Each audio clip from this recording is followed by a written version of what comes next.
how to create your first Ionic Framework weather application. In this tutorial, I'm going to teach you how to create the UI, fetch data from an API, transforming data using Angular pipes, pull to refresh, and lots of other awesome features. You can click on the links in the description for accessing the code that we're going to use in the project.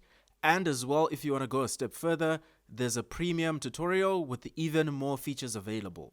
Let's get started.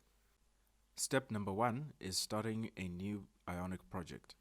We'll do that with the Ionic start command.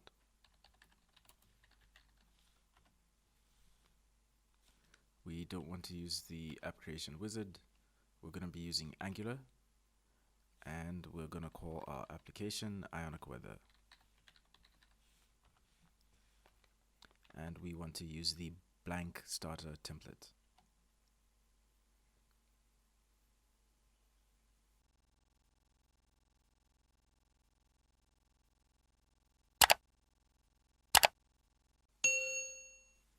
Okay, our Ionic Weather app is ready, so let's jump into that directory.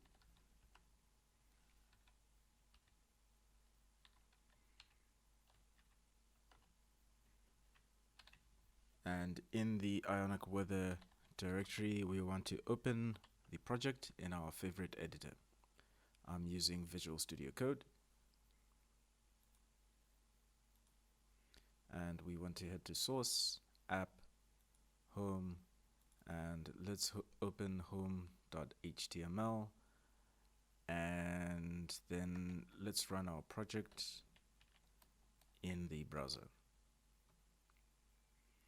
So for that, I want to open a new console window and just navigate to the directory where the project is. And I'm gonna run Ionic start to start our, not Ionic start, I want to run Ionic serve. This is going to run the application in our browser.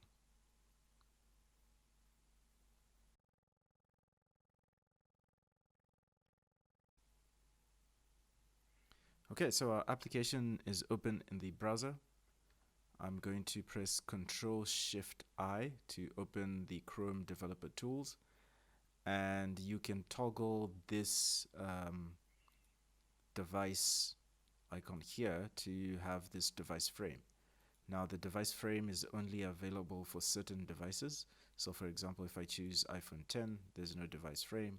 So I like using iPhone 6, 7, 8 Plus because that gives us a nice device frame so we can really see how the app looks on a mobile device. Right, let's head back to the code. And back in the code, we want to delete everything that's inside this Ion content. So that's all the default stuff, and we don't need it.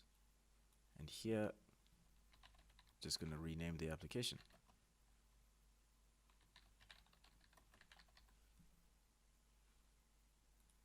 Okay, and if we check it out again in the browser, you'll find that we have a nice blank application. Okay, now let's get started with the code for our app.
Okay, so we're done with the basic HTML for our weather application. Now let's just go through it very quickly. So we have this main div that's going to contain the main information about weather. So we have the city. Here I've just hard-coded Melbourne, the current time, when the weather data was updated. Then here we're going to have an icon displaying the weather. So you'll have an icon of a cloud for when it's cloudy, an icon for the sun when it's sunny, and below that you'll have a description in text or interpreting what the icon is saying. And then below that we will have the current temperature, right? So below the main data we have this 7-day forecast grid, right? And we're going to use Ion Grid. So the first row is going to be showing the day. So we're going to be showing 7-day forecast for, because this will be Monday. So we're going to be showing the following day, Tuesday, Wednesday, Thursday, all the way through the following Monday over here. Below the day, we're going to be showing the chances of precipitation as a percentage for that particular day. So on Monday, it's going to be 60% chance of rain. On Tuesday, there's no data available. On Wednesday, there's going to be a 20% chance, etc., etc. Below the chance of precipitation, we have another row where we are showing the weather icon.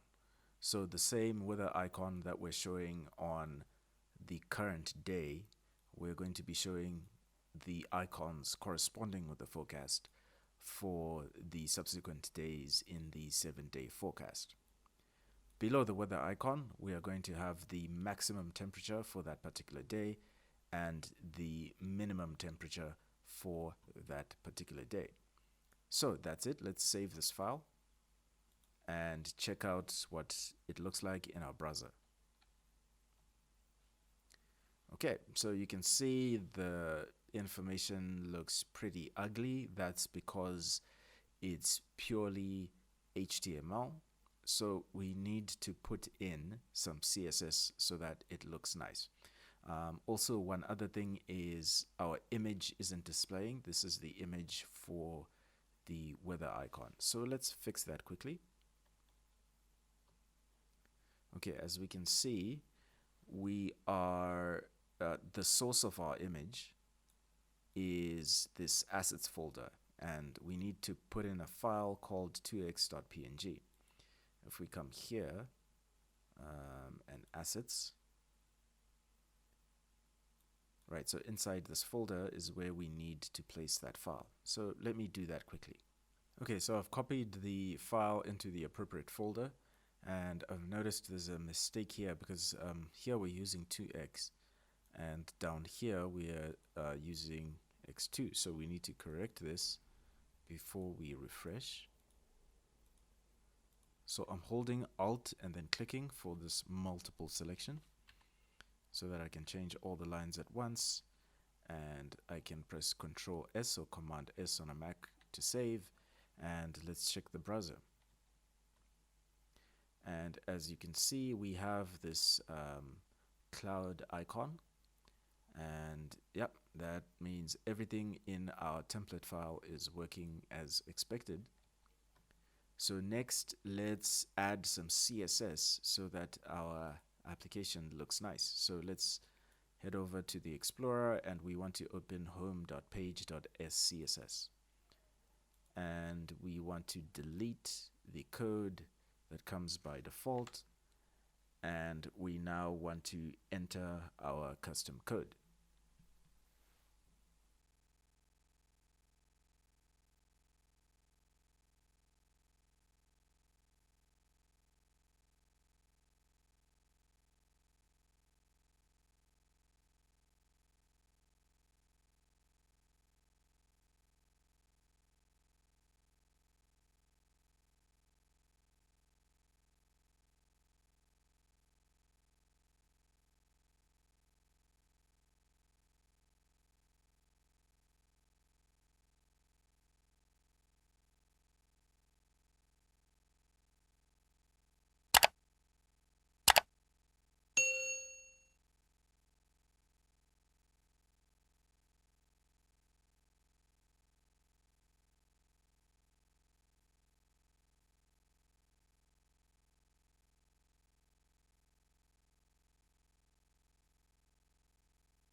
Okay, so that's the CSS for our homepage.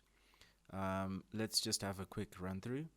So first I used variables to just create different font sizes so that it's easy to change all those sizes in one place, because our city, the name of our city, the date, the description, temperature, etc., and all this information in the grid, they're going to have different sizes. So it's easy if we place them all in one place and we can change them all at once. Some items may have the same size, so it's easier, for example, if we want the really big stuff to change it, we can do so in one place. Okay. In our Ion content, we are setting a custom font, and I'm going to show you in a second how to do that. But we are making the font family to be a custom font called Roboto from Google Fonts. And if that font isn't found, we're going to fall back on sans serif. In our Ion header, we want our text color to be white. In our Ion content, we are using this variable here, the CSS variable, and we are making our background a gradient. Right, so it's going to be a linear gradient, transitioning from this color to this color, and our text color is going to be this dark gray. Right.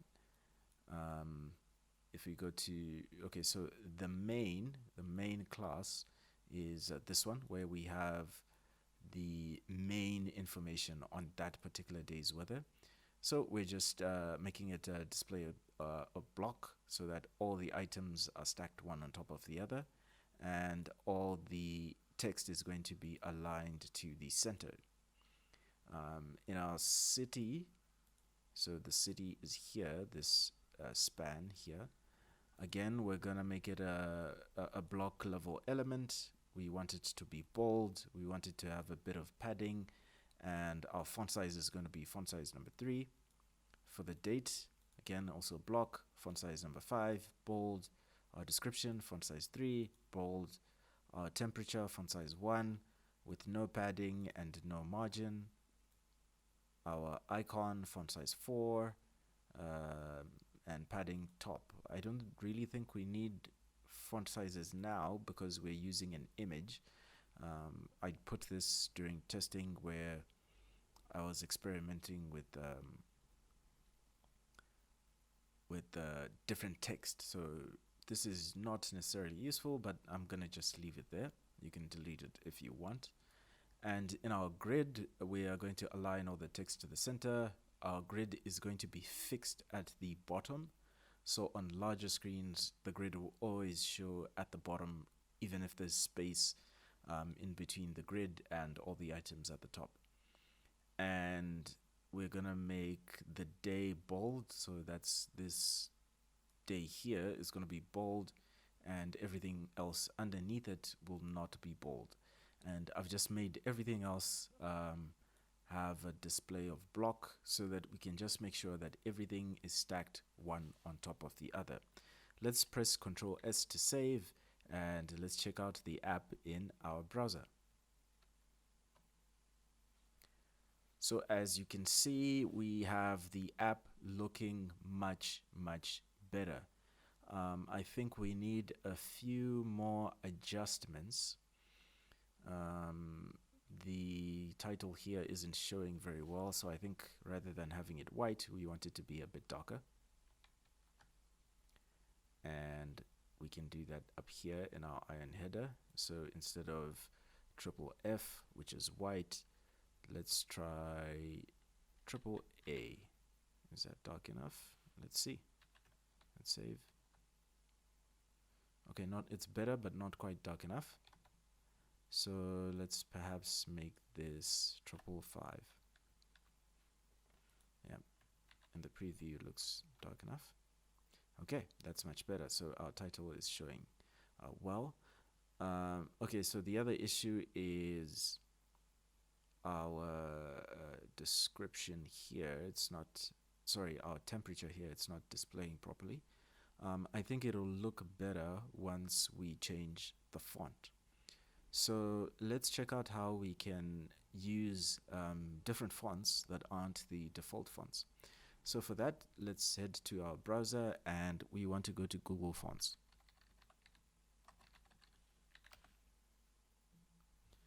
Okay, and let's click the first link for Google Fonts.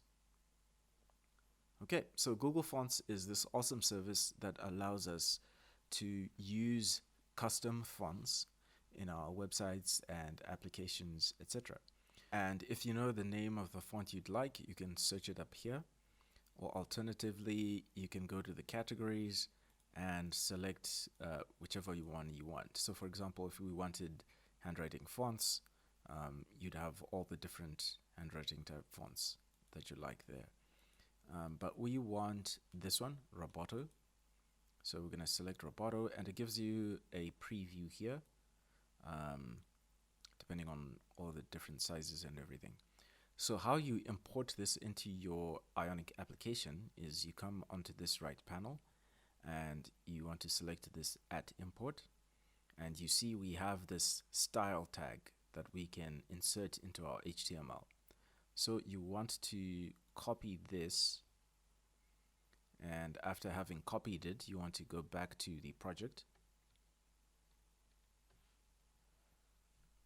and in the project you want to go to the Explorer and you want to look for the file index.html. So in index.html,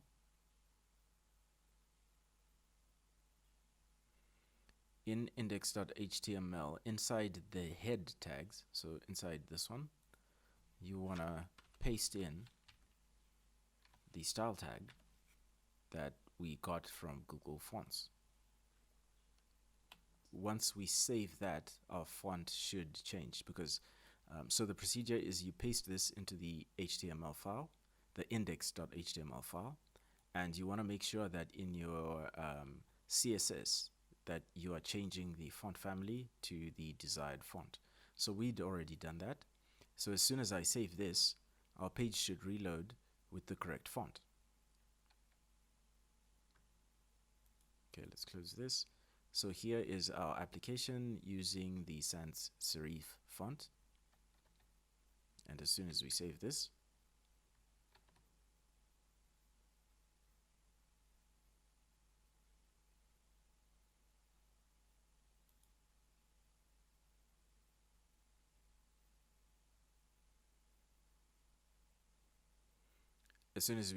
we can see that we now have our Roboto font looking great. I think this Celsius is taking up a little bit too much space. It's not looking so good. So let's remove that. Let's close this. And delete, save. And there we go. I think it's looking really nice. We have our city up there, the date, the icon, the description, temperature, and this 7-day forecast grid at the bottom. Right, this is looking great. If you are enjoying this tutorial and would like to learn how to build even more advanced features, then check out the link in the description for the extended premium tutorial. Or you can also become a gold tier patron at patreon.com/codeswag, and you can access all of our premium tutorials and take your Ionic development skills to the next level. So right now, what we're doing is we have all this information hard-coded into the application, right? But what we actually need to do is we need to get our weather data from the internet and then display it in our application. So that's the next thing that we're going to do right now. So we want to be able to access an API and download weather data. So the best practice for doing such operations in Ionic Angular is we need to create what's called a service. So let's go ahead and do that in our terminal. We'll type in Ionic generate service, and we'll call that service weather.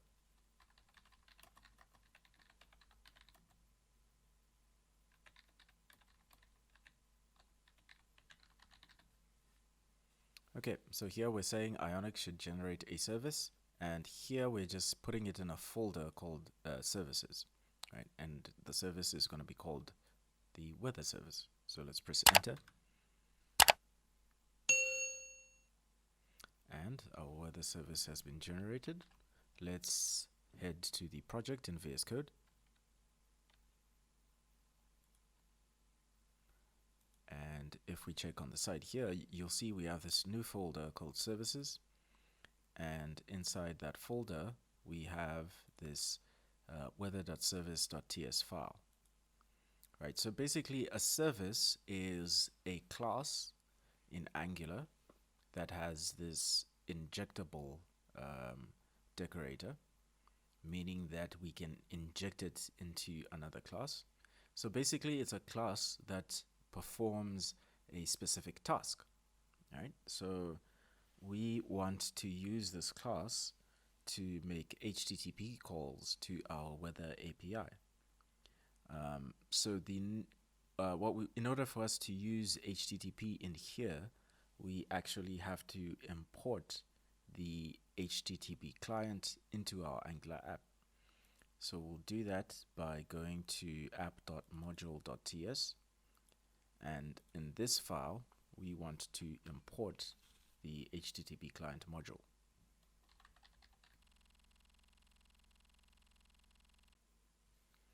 Right, HTTP client module is imported, and we want to add it here into this imports array.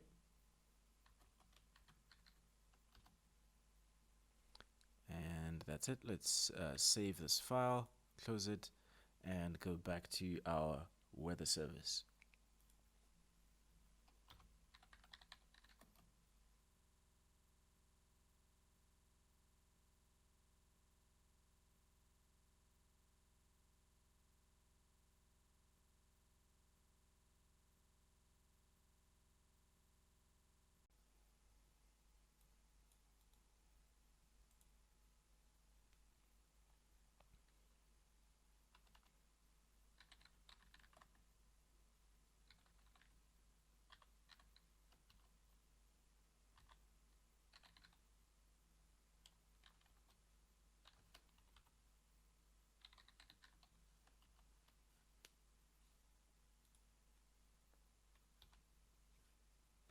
Okay, so we're done with the code for our weather service.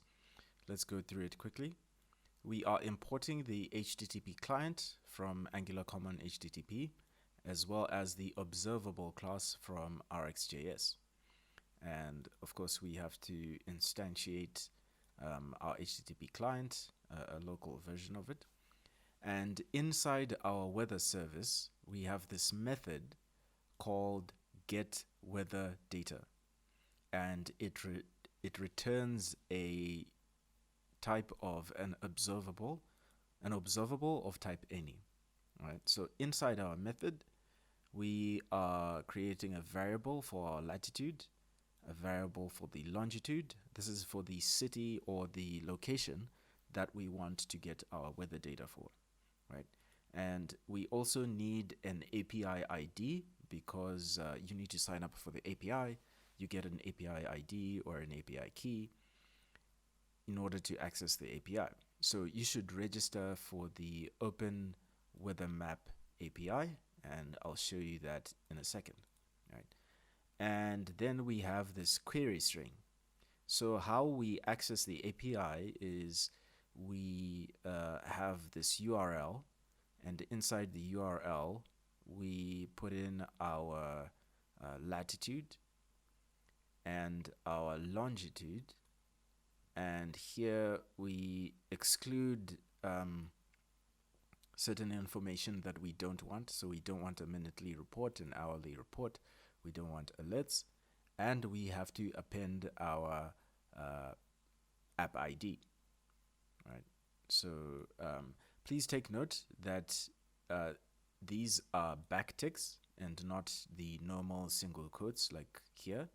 And using the backticks allows us to create a string where we can also insert variables using this syntax. So please take note of that. It may cause errors if you use single quotes or double quotes. So finally, we return the result of making an HTTP GET call to this query string. So this is our get weather data method within the weather service. Okay, so if you head to openweathermap.org/API, you can get access to the API service. So you'll need to register, and then once you've registered, you can generate your app ID, which you can make use of in the application. If you come here, you can click on any of the API documentation links. This is the one for the current weather data, the one that we're making use of. If you recall, where we're entering our latitude, our longitude, and the API key. And basically, it'll tell you how to use all the different parameters. Okay, so make sure you sign up for that and add in your own API key, and you'll be able to make calls to the API. Okay, so now that we have our weather service done, we need to make use of the weather service in our home page. So let's open home, and we want to open home.page.ts. We'll open that file, and let's add some custom code that will allow us to make use of our weather service.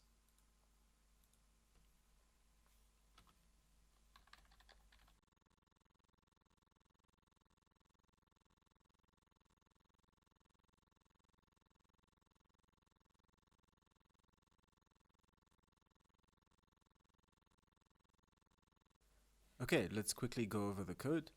So up here, we are importing the weather service that we just created. So this weather service is now being injected into this home.page.ts class. And we're creating a variable here, and we're calling it weather API that will contain the weather service class. And we have this get weather data method, which is going to call the weather API and run the get weather data method on the weather API. So this get weather data method is this method right here, right? So after we get the response, we are going to subscribe to the observable, because remember, it returns an observable because this call to the API is asynchronous. It doesn't happen instantly. But once the response comes, we are going to assign the value of the response to this local variable that we've called res. So this .res will equal the value of the response coming from the API, and we just want to log to the console the value of this res. And one thing that I forgot to do is we want that each time that this page is initialized, we want to call this get weather data. Right, so each time the page initializes, we want to run this method that's going to call the API and get the requisite data. So let's save this and head to our browser and see the result. And back in our browser, if we refresh, okay, and you can see the response that comes from the server. We have this object that has all of our weather information. So this is the current weather, the humidity, pressure, temperature, etc. So yep, that's the data. It's being logged to our console. Now let's work on getting this data to populate the UI of our application. Okay, so we're back in the code, and now we want to attach the response coming from the weather API to our HTML. So let's do that. We're going to remove the hard-coded information and replace it with dynamic data from our API.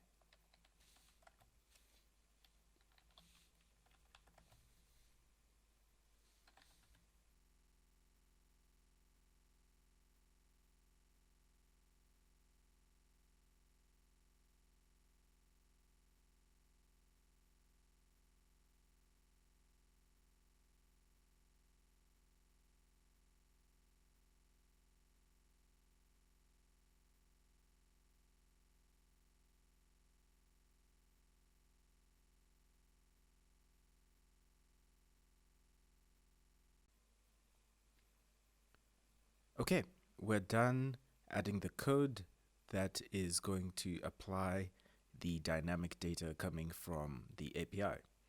So just a quick browse through.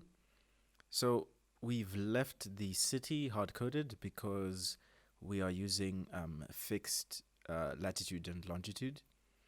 The date is going to be coming from this value coming from the response object. So this res that we are referring to here is this is the response that is coming from our API here. So this res then contains the object that is coming from the API. So we are accessing current and DT, which stands for date time. So this is going into our date. For our image, we're going to be using the API, and depending on here, we are applying dynamically the particular name of the icon that applies to the current weather. Here we are accessing the description, and here on temperature, we are getting the temperature, the value, and then we are passing it through what is known as a pipe in Angular. So we're passing it through the built-in number pipe that allows us to format the number as a whole number. So it's going to round up or round down the temperature so that we get a nice whole number. So we're doing the same thing here. We are getting the date time. Same thing with the chance of precipitation. We're also rounding it using the number pipe. Again, with the icons here, we are dynamically assigning it to the URL so that we call the URL with the correct icon corresponding to the weather icon for that particular date. And the same thing with the minimum and maximum temperatures in the 7-day forecast. So that's it. Let's save this page and check out the result in our browser. Okay, so once we refresh our application, we can see that we are getting the data dynamically from the API. So yeah, you can see our temperature, the 7-day forecast, and the various icons according to the weather conditions for that particular day. However, you'll notice that instead of the date today, we have this strange number. And instead of the days of the week on the 7-day forecast, we also have these weird numbers. So what this is a Unix timestamp, right? So basically how servers keep track of time is they count the number of seconds since midnight on the 1st of January 1970, known as the Unix epoch. So if we dive into the object that we're getting back from the API, you can see that under current, we have, this is the date time that's being applied here, right? And in the daily forecast, so we have an object for each day over here. We have a date time, the Unix timestamp representing the actual day. But we don't want this number to be displayed. We want something human readable, something that's going to say Monday, Tuesday, Wednesday, Thursday, and the actual day, hour, and minutes up here. So in order to do that, we need to transform this Unix timestamp into something actually readable. So we're going to do that using custom pipes. So if we head back to our code, so in our code, you can see here we are using this pipe, this number pipe, to transform the current temperature. Let's go back to the object and see what the temperature looks like. Okay, so here, if we look at temp, you'll see temp here is 20.34 degrees. But then here, it's only being displayed as 20 because we're using the pipe to round up or round down, right? So we need to create our own pipe that's going to transform this Unix timestamp into the actual date that we want. So let's head to the terminal and get started creating our custom pipes. Okay.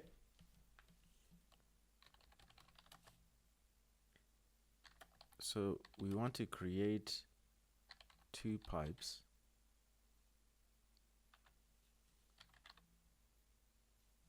Okay, so we're going to use the Ionic CLI to generate a pipe, and we're going to create a folder called pipes, and we're creating what we're going to call the day pipe in there, right? So press enter to generate. Okay, and then we want to generate another pipe, and we're going to call this one date formatting.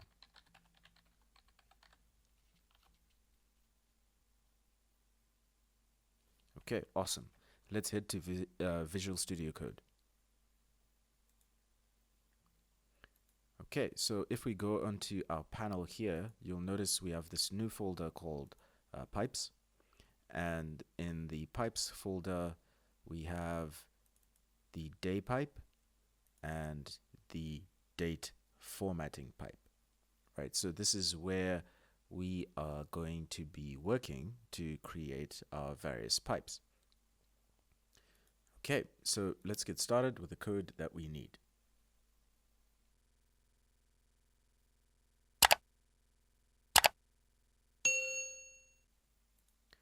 Okay, so what's gonna happen is, if we go back to the template, so what happens with pipes is we have the value that we're getting from the server, and we use this pipe character to pass it into this class. This is a built-in one.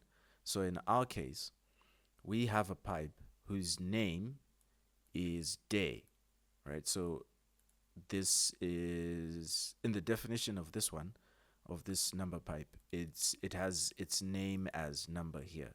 So ours is going to be called day, right? And there's a value that's being passed in using this pipe character. So that is the value that is coming in as a parameter over here. And here we've just put by default, it has an unknown type.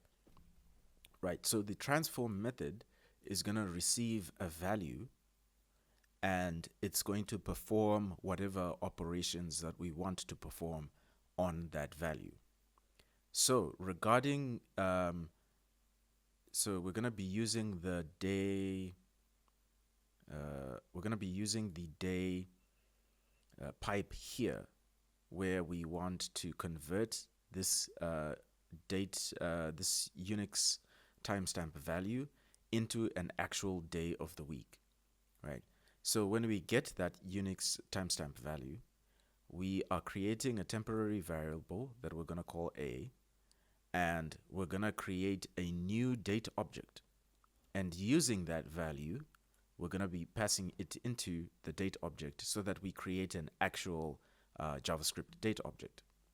Now, because the type that's coming in here is a string, we are putting in this plus here. This is to cast this into a number so that we can do a mathematical operation, multiplying it by 1,000. So when we multiply it by 1,000, we are able to convert the timestamp into an actual date object. So A will then contain a JavaScript date object, right? On a JavaScript date object, we have this getDay method, which returns the day of the week as a number. So 0 will be Sunday, 1 will be Monday, Tuesday will be 2, etc. Right? That's the result that we get from the getDay. We won't get an actual day of the week shortened. So we're doing this little trick where we create an array of days of the week. And because the getDay method returns a number, we can use that number as an index for this array. So if getDay returns 0 for Sunday, we can then reference days and that index, days 0, and it will return Sunday, or days 2, and it will return Tuesday. So this is just a neat way of getting this shortened date from that date object. So once again, when we pass in this datetime value, which is a Unix timestamp, it's going to be transformed into a JavaScript date object, and we're going to get the day, which returns an integer representing the day of the week, but then we can transform it into a human readable short form day using this array, and then using the number returned as an index to the array, and this is the value that is going to be returned by our pipe. So when we put the pipe here, it will then return a day of the week. Okay, now that we're done with the code in our day pipe, we need to go to home.module.ts, right? So we're going to the home.module file because we are going to make use of the day pipe in the home page. So in here, we want to import our pipe and add it to the declarations and exports.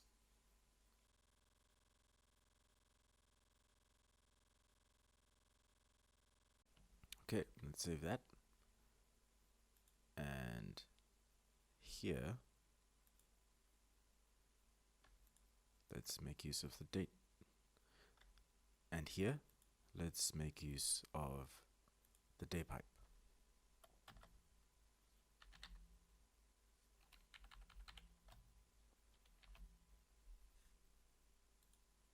Okay, so let's save this and check it out in the browser. So in addition to adding our pipe to the declarations, we need to add it to exports, which is an array containing everything that we're exporting. So let's save this, and we have added the pipe to our HTML. So let's check out the result. Okay, so after adding our pipe to the home module, we are getting this blank white screen, and there are no errors on the console. So we need to figure out what's wrong. Okay, because I'm importing it as I should, putting it in declarations, in exports, and the syntax seems to be correct here.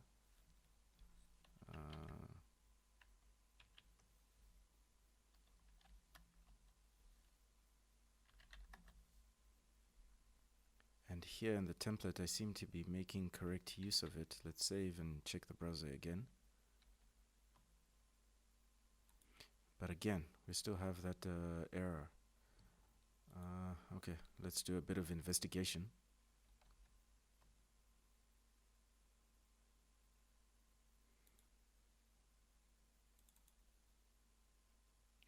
Okay, so if we open app.module.ts, you can see that, so I didn't do this, adding the date pipe and date formatting pipe to these declarations. This was automatically done when we created the pipes.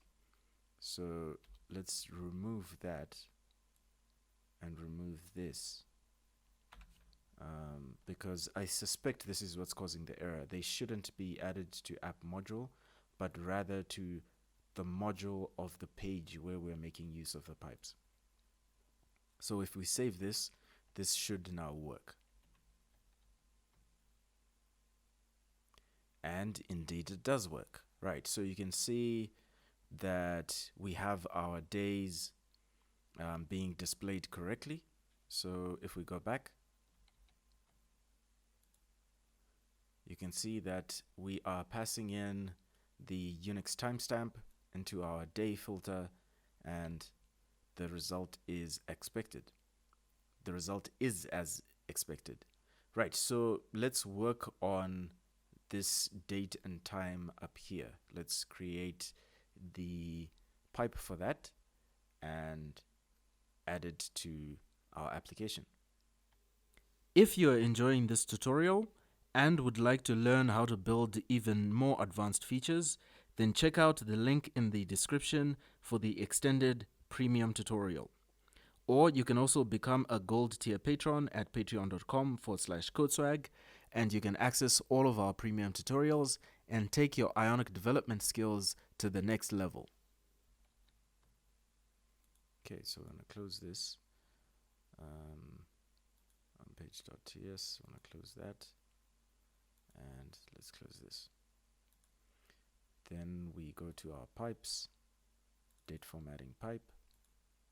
And now let's add the code for our date formatting pipe.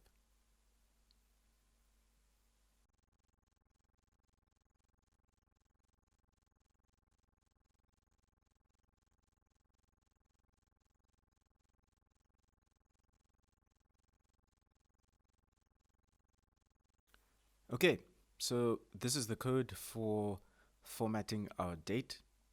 So just like before, we are accepting a value. If we come here, where are we putting it? Okay, here. So this is how we're going to use our date formatting pipe.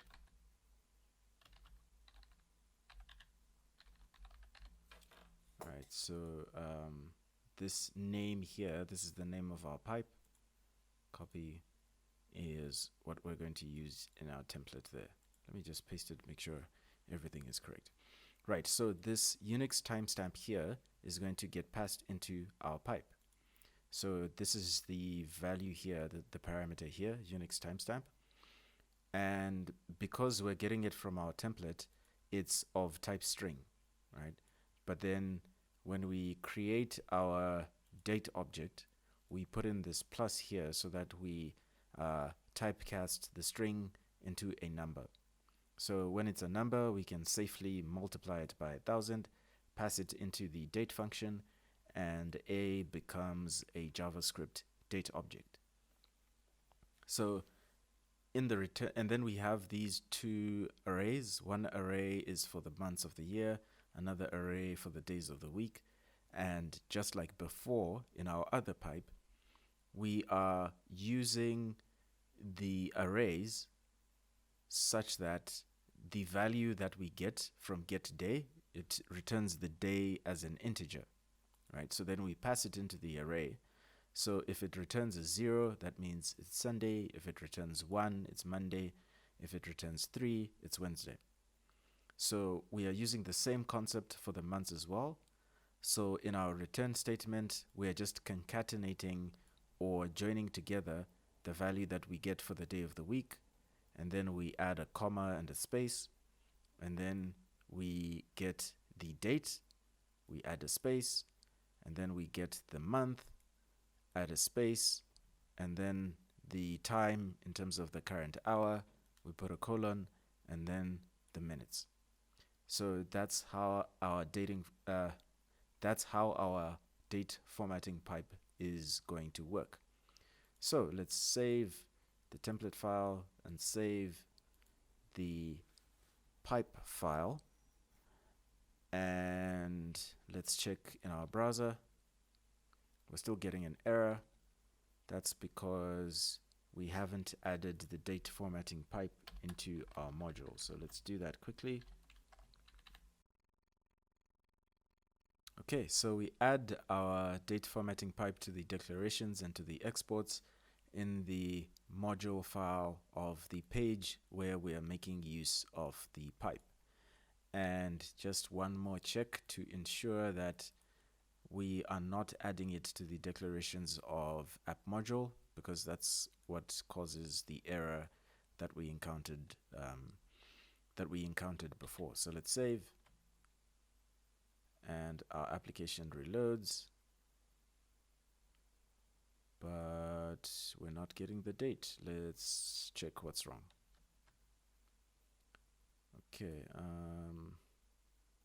Okay, so I figured out why we're getting why we're not getting anything from our pipe. And up here, when it comes to the type of our parameter, we actually want this to be a string array. So if we save, and in the browser, we'll see that we are now getting our date formatted as we expect. So that's pretty much it for the application. I think maybe let's put one tiny change. This text isn't very readable, so perhaps let's change the font.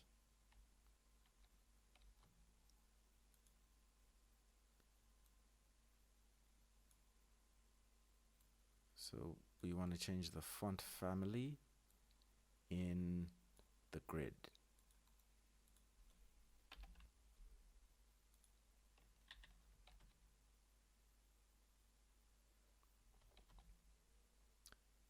Okay, so we've changed the font family inside the Ion grid to be sans serif, because sans serif displays much better than the thinner Roboto, but we're maintaining Roboto for up here, and our weather app looks absolutely great. So there's just one more feature that we'd like to implement in the application, and that is pull to refresh. So when this is built for a mobile app, when this is built for a mobile device, it won't be as easy for us to press refresh as we can in the browser. So we want to implement a feature from Ionic where you can pull down and it'll refresh so that you can update the weather data whenever you want. So let's head back to the code.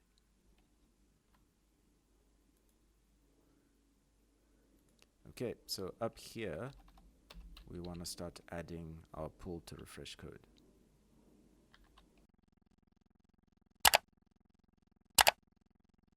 Okay, so that's the HTML for our Ion refresher. But before I explain it, we want to add some code in our TypeScript file.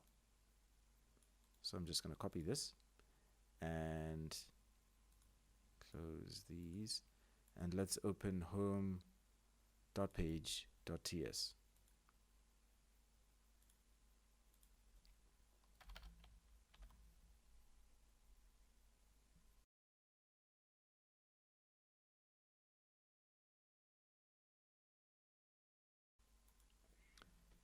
Okay, so the code for our Ion refresher is we are using the Ion refresh component here, and we're just telling it that it's going to be fixed at the top.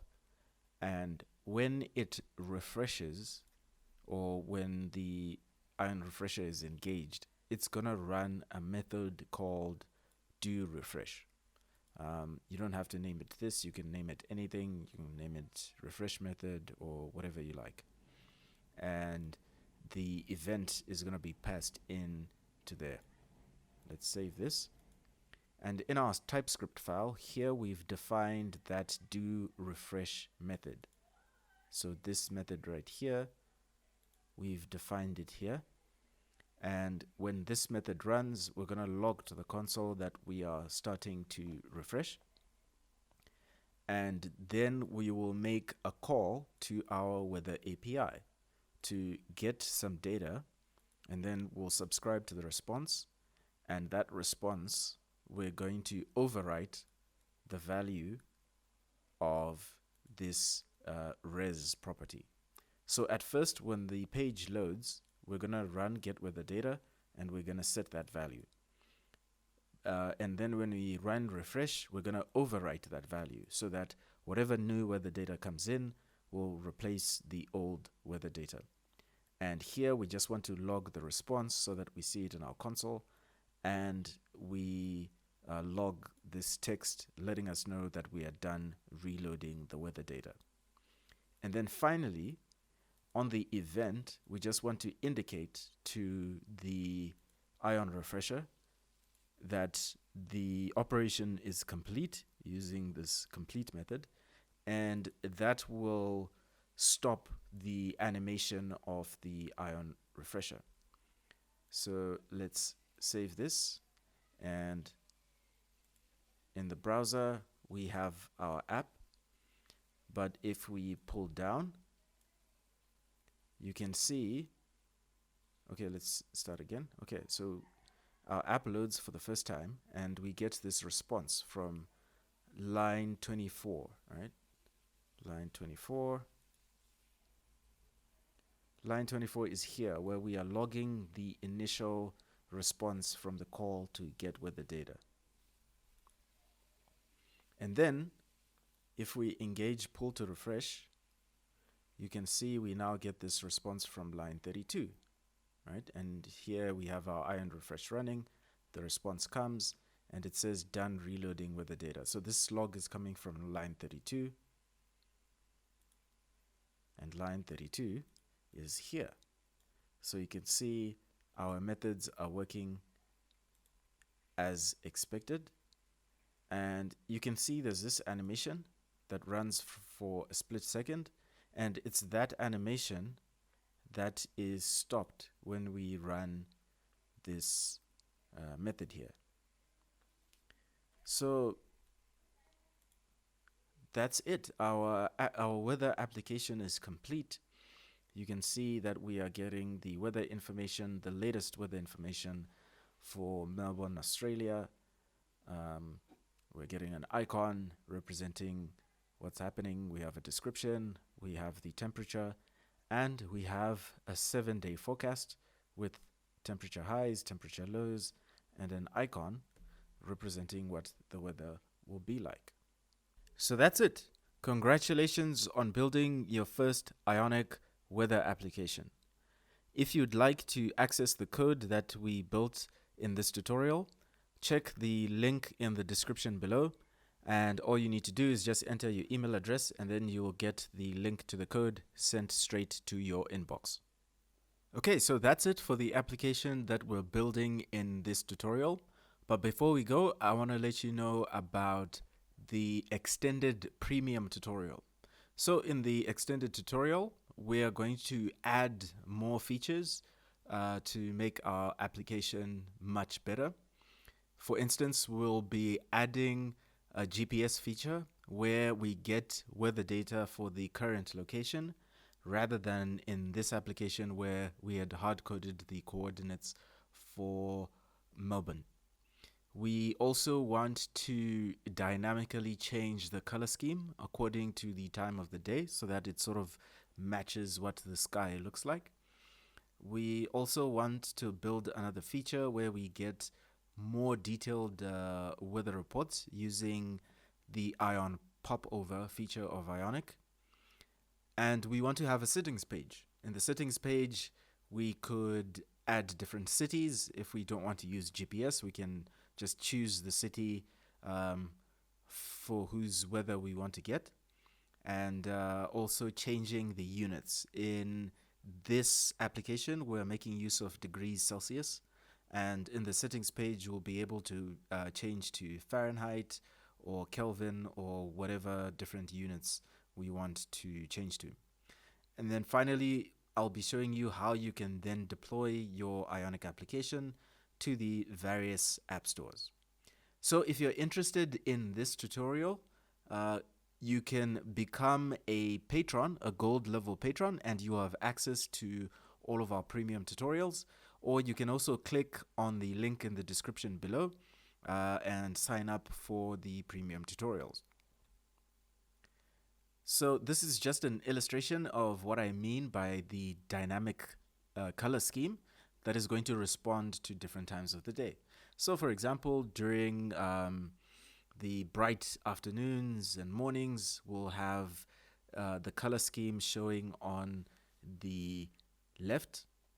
And, you know, sunset, sunrise will have the color scheme in the middle, and at night we'll have the color scheme on the right. So it adds a bit more flair to our application.